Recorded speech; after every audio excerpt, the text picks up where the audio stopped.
Some mysteries begin with a scream, others with a crime. But this one began with a letter. A letter that wasn't supposed to survive. A letter that was never meant to be read. A letter found in the pocket of a man who should have been forgotten, yet refused to disappear. The story begins on January 12, 1949, in a small, fog-strangled European town known for two things: its silence and its unclaimed dead. At 6:42 a.m., a railway porter named Havel was doing his usual patrol along the frozen tracks. The morning was colder than normal, the kind of cold that made metal groan and breath turn to glass. That's when he saw it, a dark shape lying near the edge of the platform. At first, he assumed it was a drunk who hadn't made it home. Then he got closer. The figure wasn't moving. The skin was pale. The eyes were half open, as if death had surprised him mid-thought. No struggle marks, no blood, no signs of robbery. The man looked like he had simply stopped existing. When authorities arrived, they searched his clothes to identify him. His coat was old military fabric Eastern, faded, patched. His boots were worn but polished. His hands were calloused, like someone who had worked with precision all his life.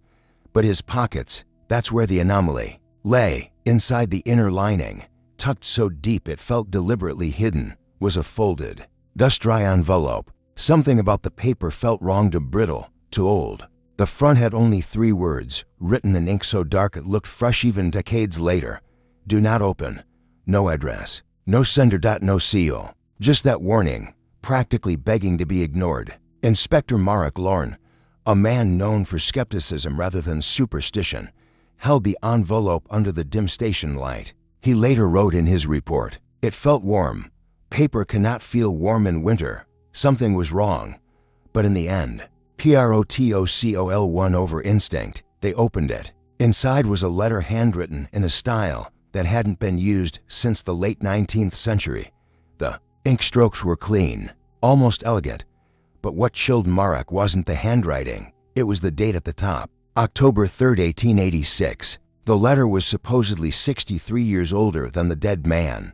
But that wasn't the part that made Marek's hand shake. It was the final line, underlined twice. "If this reaches the world, then I am already dead, and so is the man carrying it."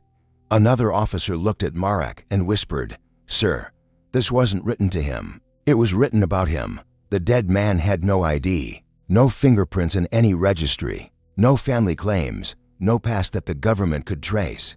But now, he had a message older than his own lifespan. A message that should have turned to dust decades ago. A message that someone, somewhere, didn't want found. And this letter, this impossible letter, would unravel secrets buried for a century. The dead man from the station was transferred to District Morgue 17, a facility known for dealing with unusual cases, unidentified corpses, war casualties, and bodies found in places they shouldn't be. The morgue attendant, a quiet, meticulous woman named Dr. Eliza Hartman, began her examination just after noon. From the moment she pulled back the sheet, she felt something wrong. The man's face was calm to calm, not frozen in fear, not twisted in pain, just neutral, as if he had simply stepped out of his life. Eliza recorded the details. Male, mid-50s, no wounds, no bruises, no signs of poison, no internal trauma. Heart simply stopped. But there was one detail she kept out of the official notes. The man's body temperature had not dropped like a normal corpse. Hours after being brought in, he was still faintly warm. As she examined his hands, something else stood out. Tiny scars on the fingertips, almost in patterns. Circular, symmetrical. Not from work, not from weapons. Almost like burns, but carefully placed. Like someone had pressed hot metal into his skin with intent. She photographed them. When she compared the patterns to known torture markers, military injuries, and industrial burns, nothing matched. It looked less like wounds and more like symbols. Meanwhile, Inspector Marek Lorne focused on the paper, the letter. He sat alone in his office, staring at the impossible date, 1886. The handwriting style indicated someone educated, old, aristocratic schooling, not military, not common. Someone used to secrecy. But what bothered him was something else entirely. The paper was chemically modern. The ink was not. Experts would later determine the letter was written with 19th century iron gall ink on paper manufactured around 1938. A message written in the past on paper from the future. This was no hoax. Someone had gone to great lengths to preserve it or manipulate it. Then came the autopsy photographs when Marek saw the strange burns on the man's fingers. He felt a sharp chill, patterns, symbols, burned into skin. He printed them and pinned them to his board. But as he studied them longer, a strange realization crept over him. These weren't just symbols. They were coordinates, not geographical ones, something more complex, like instructions or a cipher. Later that evening, a messenger arrived at Marek's office, a young officer, trembling. He handed Marek a sealed envelope stamped with the ministry's crest. Inside was a single sheet. Case transferred. Cease all further investigation. Effective immediately. At the bottom was an unfamiliar signature, Director S. Rock. Marek frowned. There was no Director Rock in the Ministry of Internal Affairs. He checked the directory twice. No such person existed. Someone was interfering from inside a building that didn't officially exist, using authority that wasn't officially real, to stop an investigation that hadn't officially begun. Marek looked at the dead man's photo on the board. Who were you? He whispered. And who wanted you gone so badly that they erased themselves to silence you? He didn't know it yet, but the answer would cost him more than his career. It would cost him his identity. Inspector Marek didn't sleep that night. He sat at his kitchen table with a single lamp on, the letter in front of him, and a growing sense that he was reading something alive, something that was watching him back. He began noticing details he had missed earlier. The handwriting was to precise, each stroke identical, each curve perfect. Human writing always carried variation, pressure changes, tiny tremors, imperfections. But this letter, it was as if every letter was drawn using a stencil, not written, engineered. Even stranger, the ink shimmered faintly under low light, not glowing, but reacting, as if it could sense heat, or breath, or proximity. Marek held it up to the lamp. The ink darkened. He quickly lowered it. It lightened again. He wrote in his notebook, ink reacts to temperature, to light. Impossible. Then he turned the paper over. That's when he saw it. Indentations. Extremely faint, almost invisible. Lines pressed into the page not from writing, but from something drawn or carved into another sheet placed on top of it decades earlier. He ran a pencil across the surface to reveal the hidden impressions. The shapes that emerged made him freeze. A circle. Inside it. A triangle. Inside that, a series of intersecting lines that looked like an ancient sigil or a mathematical structure. He searched archives for hours, ancient alchemical seals, Freemason diagrams, old military codes. None matched. Then he remembered the fingertip burns on the dead man. He pulled out the photos. The patterns matched the inner structure of the indentation almost exactly. This man was carrying a map, Marek whispered. And he was marked with the same map, not a place, not a route, something more abstract like a design, a blueprint. But a blueprint for what? At exactly 13 a.m., Marek received a call. He answered groggily. Lorne, a voice whispered, Inspector, they're coming for you. Before Marek could respond, the line went dead. He immediately checked the caller ID, unknown number. He grabbed the letter, the photos, and his coat. Something inside him screamed to run, to vanish, to erase his own tracks as thoroughly as the dead man had erased his past. But just as he reached the door, a loud metallic click echoed from the corridor outside. Someone had unlocked his building's main entrance.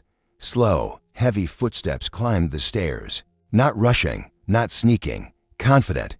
Whoever they were, they knew exactly where he lived. Marek quickly slid the letter into an old ammunition box under the sink somewhere unlikely to be. Checked just as the knocking started. 3 knocks, rhythmic, measured.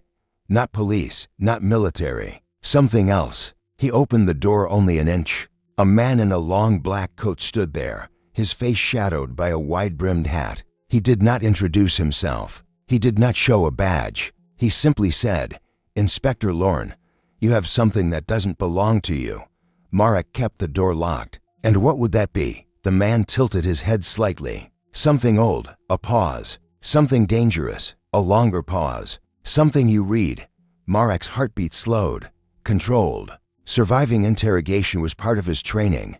I don't know what you're talking about. The man smiled, barely. You will, soon. Then he turned and walked away, footsteps silent despite the creaking wooden stairs. Marek didn't sleep the rest of the night, because now he understood. The letter wasn't simply a message. It was a beacon, and someone or something was following its light.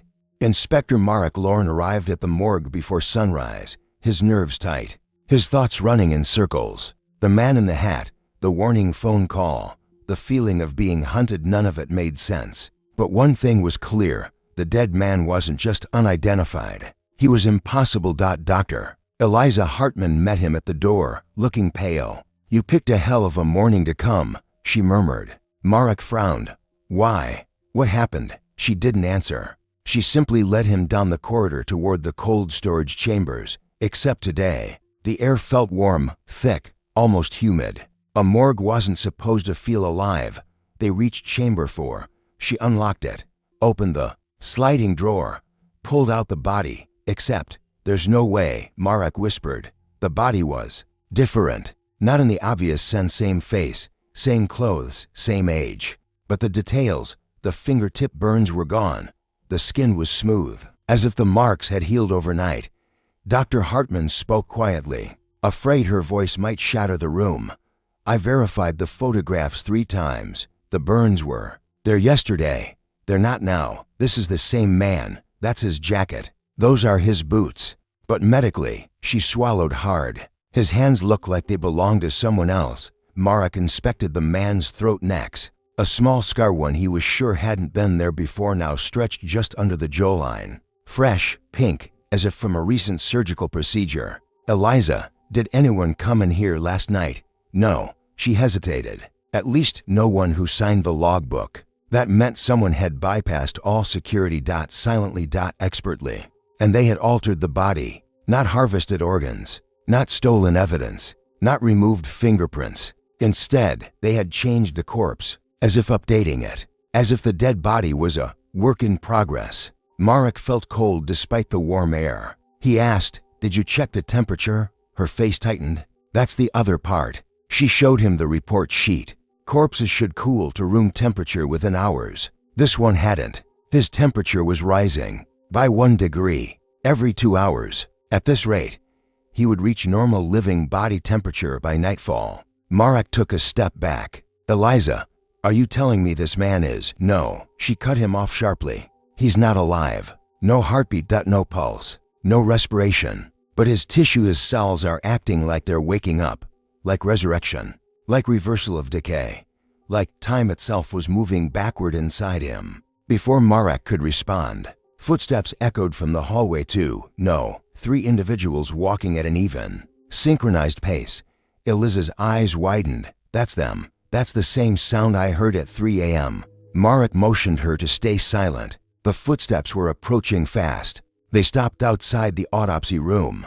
A calm, collected voice spoke. Open the door, Inspector. We know you're inside. Marek froze. Eliza mouthed one word, run. But he couldn't, not without understanding the truth first. He reached for the dead man's hand, and that's when he felt it. A faint tremor, like a muscle contracting, a finger twitching. The dead man, the man with no past and an impossible letter, was beginning to move. The dead man's finger twitched again, this time harder, not random, not reflexive. It was a movement with direction, intention, memory. Inspector Marek instinctively stepped back, but Dr. Eliza Hartman grabbed his arm. Don't move, she whispered. Watch his eyes. Marek forced himself to look. The dead man's eyelids were trembling like someone trapped in a nightmare, trying to wake up. No corpse should behave like this. No human body should reverse its own decay. No dead man should be remembering. Then his eyes snapped open. Not slowly, not gently, violently. The pupils were dilated, the irises a cloudy gray. He didn't breathe. His chest didn't rise, but his eyes were moving, searching. For what? Or worse, for who? Eliza covered her mouth to stop herself from screaming. Marek whispered, he sees us. Outside the door, the 3 synchronized footsteps stopped. The same calm voice spoke again. Inspector Lorne, open the door. Now, the dead man's gaze jerked toward the door, as if recognizing the voice. Then slowly his lips parted, not to breathe, to speak. A rasping sound scraped from his throat, like vocal cords that hadn't been used in years. "No, open." Marek froze. The dead man wasn't warning the people outside. He was warning them. "Don't open the door." Eliza grabbed Marek's sleeve tighter. "Inspector, if he can talk, if he's conscious, this is no longer a forensic case. This is a message," Marek finished. The dead man's eyes locked onto Marek with terrifying intensity. "They're not human." Before Marek could ask anything, a metallic snap echoed from the hallway. The door lock disengaged. Eliza gasped.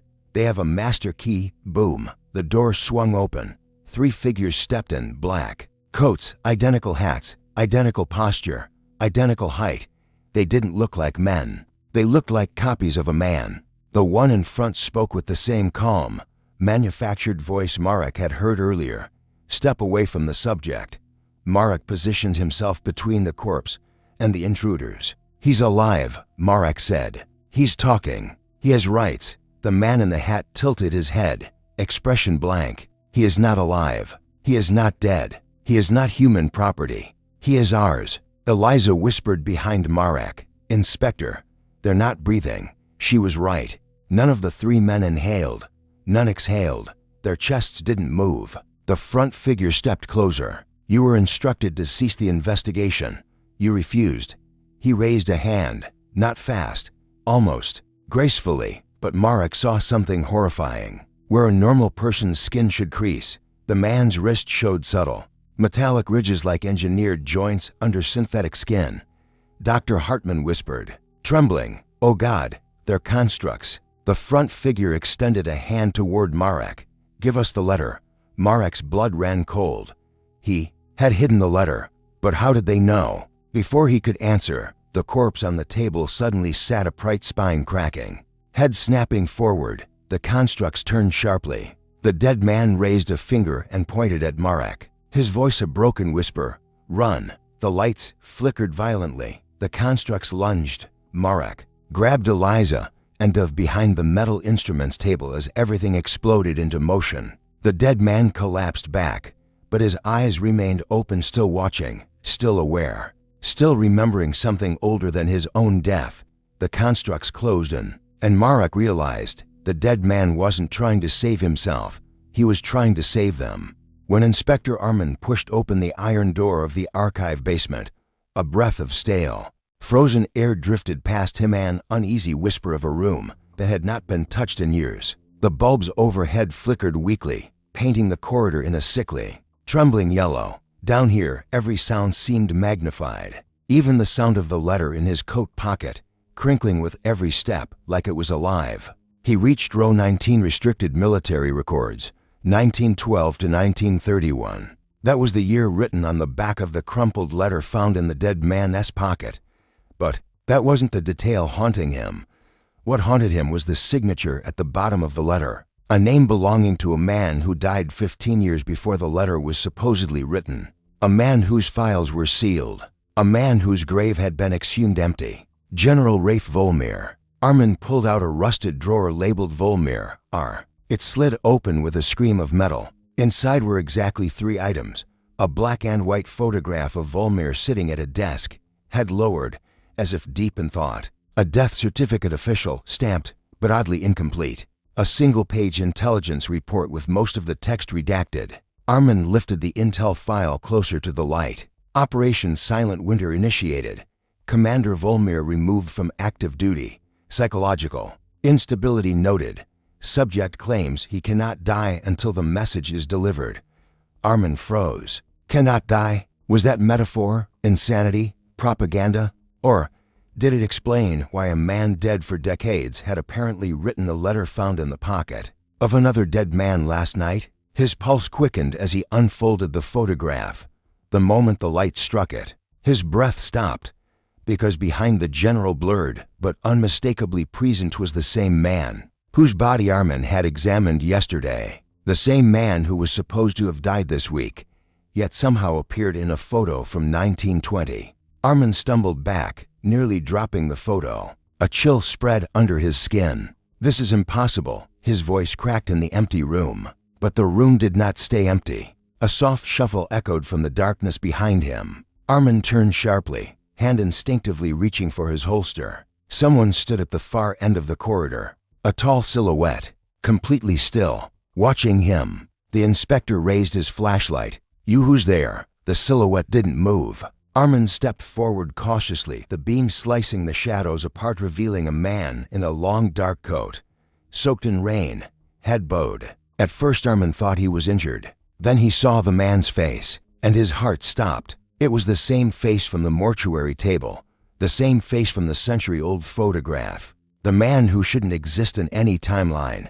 The man who was dead yesterday. The figure lifted his head, slowly, eyes hollow yet burning with something ancient. "You weren't supposed to find the letter," he whispered. Armin's hand trembled. "Who are you?" The man stepped closer. No footsteps, no sound, just silent movement. "I'm the messenger," he said. "And now, you've taken my burden." Before Armin could speak, the lights flickered violently, then died. Darkness swallowed the corridor, and something cold touched his shoulder.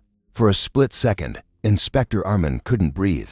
The cold touch on his shoulder was neither a hand nor a shove, more like the sensation of someone standing inside his shadow. Pressing through it, he jerked forward, pulling out his flashlight, stabbing the beam blindly through the dark. But the corridor was empty. No footsteps, no silhouette, no stranger with the dead man's face. The only thing still real was the letter burning in Armin's pocket. His breath came in uneven bursts. "Get it together, Armin," he muttered, trying to steady himself. But the trembling in his limbs said otherwise. This was no hallucination, no trick of the light. Someone or something had been behind him. He pulled out the letter again, the paper soft from age, edges frayed. The ink faded but still legible. He hesitated. Every instinct screamed at him, "Don't read it. Don't read it. Don't." But he unfolded it anyway. Inside were only 5 short lines, written in a sharp, hurried script. "If this reaches you, the city is already compromised. Destroy the archives. Erase every name. And above all, trust no living soul." Armin blinked. No name, no signature, just a date, December 11th, 1919. Yet the most disturbing part was the final line, "Trust no living soul." It felt less like a warning and more like a threat. He reread it again. "Destroy the archives. Erase every name." Why? What names? What danger? His mind raced through the patterns. The dead man, the photograph, the identical face spanning a century, the sealed files. The messenger who shouldn't exist. Someone had tried to erase something or someone from history, and whoever had carried this letter had died with it still in his pocket. Armin glanced up at the rows of dusty shelves stretching endlessly before him. If the letter was true, something hidden among these files threatened everything, something dangerous enough that someone, decades ago, had demanded its destruction. A sudden metallic crash jolted him. Something had fallen in the next aisle. Armin spun around, flashlight trembling. "Who's there?" Silence. Then another sound, soft, rhythmic, like papers rustling, but not from the shelves, from above. He lifted the beam upward. Something moved across the ceiling. Something fast. Something crawling with unnatural fluidity. The inspector froze as a shape dropped from the ceiling behind him. With a thud, he didn't turn. Not at first, because he heard breathing. Shallow, close, right behind his neck. Armin slowly rotated, heart hammering against his ribs. There, standing inches away, was the same impossible man again. Rain-soaked coat dripping onto the concrete floor, face pale as paper. But now, his eyes were different, wider, sharper, predatory. "You read it," the figure whispered, voice thin and cracking like dry leaves. Armin swallowed hard. What happens now?" The man's lips curled, not into a smile, but something colder. "Now the warning belongs to you." Armin's flashlight flickered violently, the beam stretching, warping, twisting shadows like ink. "Why me?" he choked out. The figure leaned closer, breath icy. "Because you opened the letter." A distant alarm began wailing upstairs, doors slamming, voices shouting. But the figure didn't react. He only whispered one last sentence, "Run before they come." Armin stepped back. "Who's coming?" The man's expression hardened. The ones who erased me. Inspector Armin didn't wait to ask more. The terror in the man's voice, the man who should have been dead for a century, was enough. He turned and sprinted through the archive hallway as the wailing alarm grew louder, vibrating through the concrete like a living heartbeat. Behind him, the lights flickered in a rapid, frantic pattern. One by one, they died. Something was shutting the power down. Something was sealing him inside. Armin reached the stairwell door, grabbed the handle, locked. He slammed his fist against it. Open. Hey, somebody's in here. No answer. Only the echo of his own panic. He forced himself to breathe and think. Who's coming? Who erased him? Why warn me? The questions tripped over each other, forming a knot in his chest. Then Armin felt it. A low vibration under his shoes, like footsteps. Heavy ones, multiple. Coming down the stairs on the other side of the door. He backed away slowly. Whatever was coming, it wasn't here to rescue him. He reached into his pocket, pulling out the letter again, searching for anything he might have missed. And then a second paper slipped out. He froze. He hadn't noticed this before. It was thin, tucked so tightly behind the letter that it felt like part of the fold. He crouched behind a shelf, footsteps closing in, and carefully unfolded the hidden page. It wasn't a letter. It was a page torn from a file, stamped with an insignia he didn't recognize and a headline that twisted his stomach. Identity classified. Subject AO status, ERASED. Below it, a single grainy image, a face blurred out with ink. But the outline, the hair, the posture, it was the same man, the one haunting the archives, the one who had spoken to him, the one who shouldn't exist. Armin skimmed the rest, heart pounding in his ears. Subject A0 demonstrates signs of temporal displacement, nonlinear aging, memory fragmentation, shadow echo, replication observed. Shadow echo, the crawling shape on the ceiling, the figure behind him. It wasn't a ghost, wasn't a hallucination. It was a replica, split-off version of AO created by whatever experiment or event had broken him out of time. The bottom of the page shook in Armin's hands as he read the final note. If subject AO attempts contact with any investigator, immediate neutralization is authorized. Prevent propagation at all costs. Propagation. The word chilled him. He knew what it meant now. A0 wasn't trying to harm him. A0 was trying to warn him. And Armin had already propagated the danger by reading the letter. Footsteps stopped outside his row. A metallic click followed. The sound of a rifle being raised. Armin slowly peeked around the shelf. 3 agents in black tactical gear swept their flashlights across the aisle, moving like a single organism. No insignias, no names, no badges, just clean, precise, silent killers. One of them lifted a scanner. It beeped. In Armin's direction. Target acquired. Armin's blood iced. Before the agents moved, a whisper echoed behind him. Run. A0's voice fragile but urgent. Armin turned to CAO again, flickering like static, reaching out as if struggling to stay in one time. Long enough to help. The exit. AO rasped. North wall. Behind the shelving. Armin didn't question it. He sprinted down the aisle, bullets tearing through binders and paper behind him. Documents exploded into confetti. Lights shattered overhead. He reached the north wall, shoved aside a rusted metal shelf with every ounce of strength, and there it was, a narrow maintenance hatch. He crawled through just as the agents reached the row. Gunfire echoed behind him, sparks flying off the hatch frame as he slammed it shut. Darkness swallowed him whole. Panting, trembling, clutching the classified page against his chest, Armin realized this wasn't just a mystery. This wasn't just a dead man with a warning. This was a cover-up spanning a century, a system built on erased identities, and now they wanted him erased, too. But as he crawled deeper into the tunnel, one thought pushed through the fear. If they spent 100 years trying to bury the truth, then the truth must be powerful enough to destroy them. And for the first time that night, Armin wasn't running away from the story. He was running toward it.